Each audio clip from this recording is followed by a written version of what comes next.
한의학계와 동양사상학을 비롯한 학계에서는 원본인 해례본을 따르고 있습니다. 그런데 아직도 이를 부정하는 단체가 있으니 이름을 지어주거나 남의 운세를 풀어주는 것을 본업으로 하는 자칭 명리학자들입니다. 아기 이름을 지어야 하거나 혹시 개명할 일이 생기면 어느 분이든 꼭 주역 장명하시는 분을 찾으세요. 이름에 20여 가지의 운명이 들어있다는 것을 아시는 분들입니다.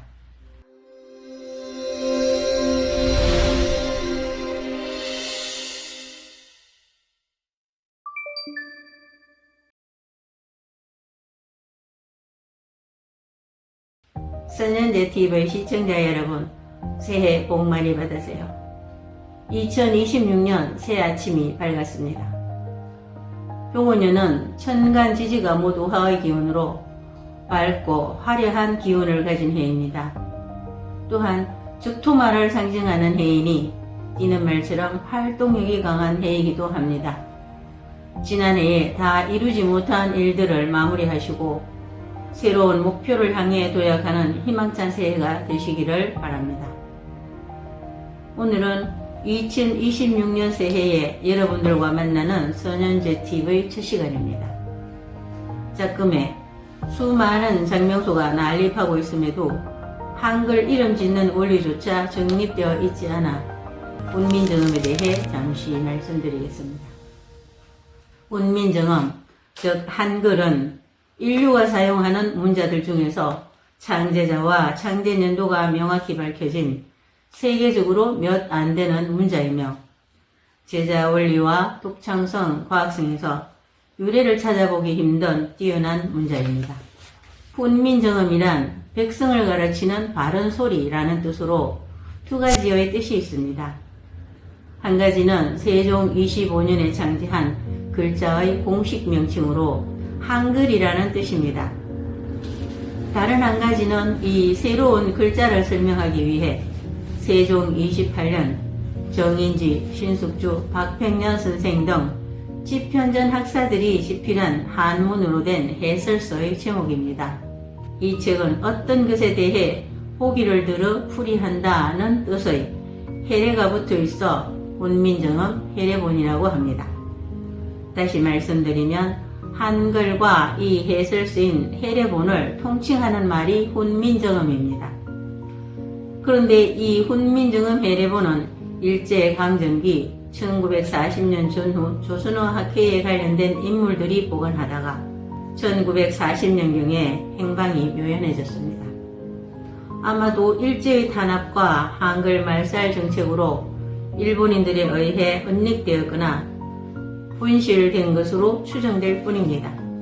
이후 공식적으로 존재 여부가 확인되지 않다가 2008년 상주에서 이 해례본이 발견되었습니다. 현재도 이 해례본은 간송미술관 소장본과 상주본 두 종류밖에 없습니다.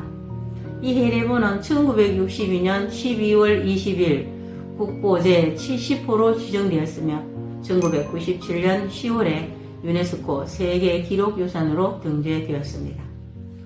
그리고 세종대왕께서 한글을 창제한 후 300여 년이 지난 1750년 영조 때 신경준 선생이 개인 문집으로 집필한 훈민정음 운해가 있는데 이것을 훈민정음 운해본이라고 합니다. 일제강점기 1940년 이후 원본인 해례본이 사라지면서 이 운해본을 사용하기 시작하였습니다.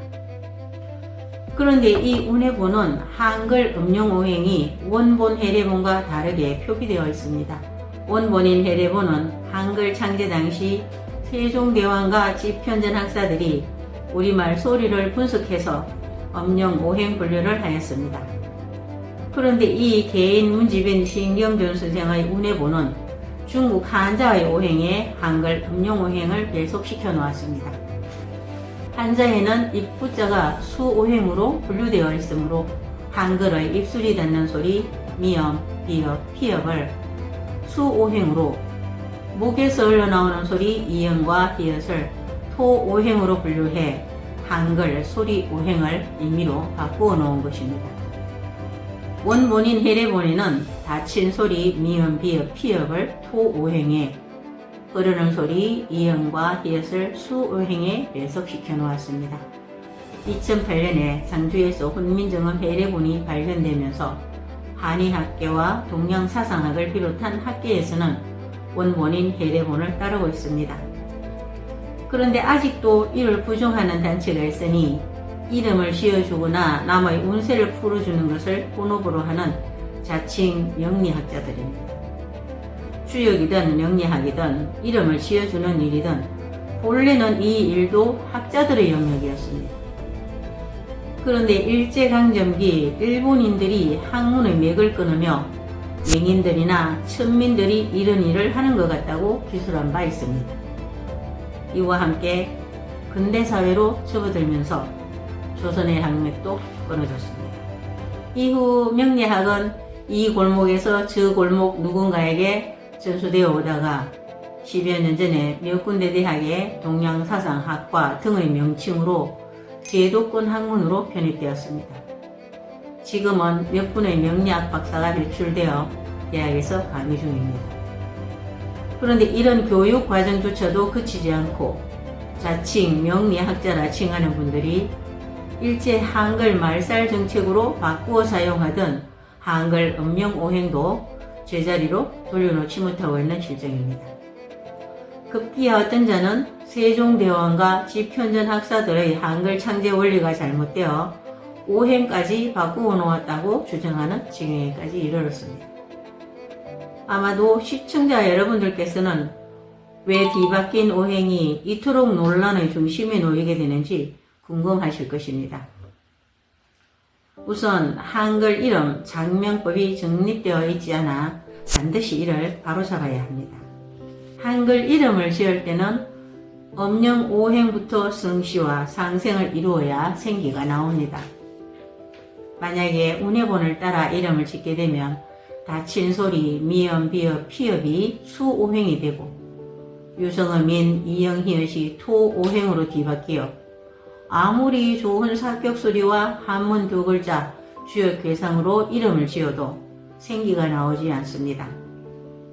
목의 성씨, 기역이 운해본을 따라 미음과 만나게 되면 수생목이 아니라 목곡토가 되고 이응을 토라고 생각해서 니은, 디귿, 리을, 티엇의 화오행과 만나게 되면 화생토가 아니라 수극화가 되어 엄청난 살기가 나오게 됩니다. 그리고 이 오행상극은 부모, 형제, 자식, 그리고 주변 사람들과의 인간관계와 성격 형성에 크다란 악영향을 미치게 되며 운세와 건강 또한 나빠집니다. 훈민정음 해례본에 의하면 한글 오행분류는 다음과 같습니다. 기역, 키역은 목, 니은, 디귿, 리을, 티엇은 화, 미음, 비읍, 피읍은 토, 시옷, 지읒, 치읒은 금, 이응, 히읗은 수오행입니다. 일제강점기부터 2008년 해례본이 발견되기 전까지 운해본에 의거해 편찬되어 온 대법원 임명용 한자사전과 현존하는 장명서적 모두 이를 바로잡아 새로 편찬되어야 할 것입니다. 시청자 여러분, 어떤 경우라도 이름을 가볍게 생각해서는 안 됩니다. 사주는 12글자에서 운이 나오지만 이름은 23가지가 운명을 견인합니다. 이름에 산천대축괴상이 하나만 들어있어도 의식주 걱정은 하지 않는다고 했습니다. 아기 이름을 지어야 하거나 혹시 개명할 일이 생기면 어느 분이든 꼭 주역 장명하시는 분을 찾으세요. 그분들이 생기까지 찾을 수 있는지는 모르겠으나 이름에 20여 가지의 운명이 들어있다는 것을 아시는 분들입니다. 다음 시간에도 좋은 주제로 여러분을 찾아뵙겠습니다. 시청해 주셔서 감사합니다.